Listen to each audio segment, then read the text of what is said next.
is when you find your happiness.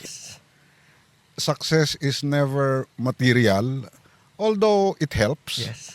Pero maraming mga mayayaman na hindi masaya, Totoo hindi yan. successful yun. Totoo po yun. Kasi wala rin namang kwenta yung lahat na na-achieve mo sa buhay kung sarili mo, hindi ka masaya. Punta naman po tayo sa kasiyahan naman po. Saan nyo naman po nakukuha ang kasiyahan? Ang kasiyahan talaga kasi peace of mind. Yes.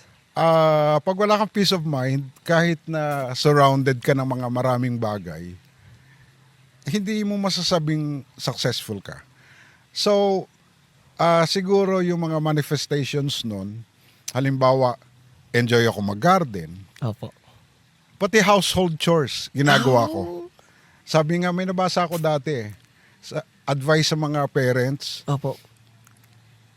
turuan ninyo ang mga anak ninyo na ang gawaing bahay ay hindi pambabae. Gets. Yan Opo. ay Totoo yan. skill set ng buhay. Opo. So, naguhugas ako ng plato. Wow. Grabe sir, no? Naging CEO po kayo ng multiple companies. Naghuhugas pa po kayo ng plato. Yeah. Ang success sa akin is when you find your happiness.